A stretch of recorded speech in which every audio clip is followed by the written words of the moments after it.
Praise the lord. ఇదిగో నేను యుగ సమాప్తి వరకు సదాకాలము మీతో కూడా ఉన్నానని వాగ్దానం ఇచ్చే యేసు నామములో నా వందనము. వాక్యాన్ని ధ్యానం చేద్దాం. 1 పేతురు 5వ అధ్యాయం 6-7 వాక్యము. దేవుడు తగిన సమయమందు మిమ్మల్ని హెచ్చించినట్లు ఆయన బలిష్టమైన జాత క్రింద దీన మనస్కులై ఉండుడి.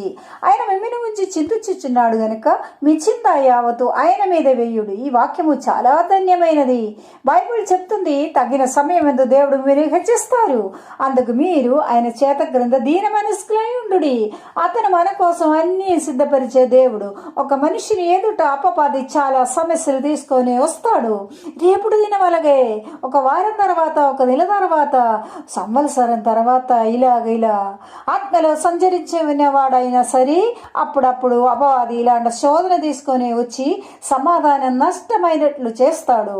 మీ విరోధి అయిన అపవాది గర్దించి సింహం వలె ఎవరిని మృంగుదామని వెతుకుచు తిరుగులాడుచున్నాడు.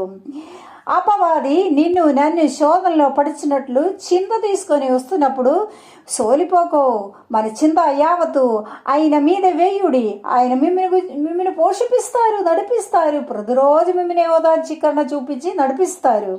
భయపడకు, దిగులు పడకు, నేను నీకు తోడై ఉన్నాను. ఎన్నో మంది శోధన వస్తున్నప్పుడు జీవితం చాలు అని చెప్పేవారు ఉన్నారు. బైబిల్ చెప్తుంది అపవాది క్రియలను మీరు తెలియక వారి కాదు కదా. ఈ సందేశాన్ని వినినప్పుడు దేవుని సన్నిధిలోంచి సమాధానం మీకు ఈవినగాక. భయపడకు, రేపటి దినము ఉంచి ఆలోచన చెయ్యకు. విశ్వాసముతో ఆయన చేతి క్రింద దీన మనస్కులై ఉండుడి. తగిన సమయం తప్పక మిమ్మల్ని హెచ్చిస్తారు. మీ యొక్క సమస్య, ప్రాబ్లం ఏదైనా సరే ఈ సందేశాన్ని విన్నప్పుడు దేవుని పాదపీడులో మిమ్మల్ని సమర్పించము. యేసయ్యా మాకు మార్గం తెరిచివు అని చెప్పు. మరలా చెప్తున్నాను, మీ చింత యావత్తు ఆయన మీద వేయుడి. దేవుడు నిన్ను గుర్తుంచుకుంటాడు. హల్లెలూయా. God bless you.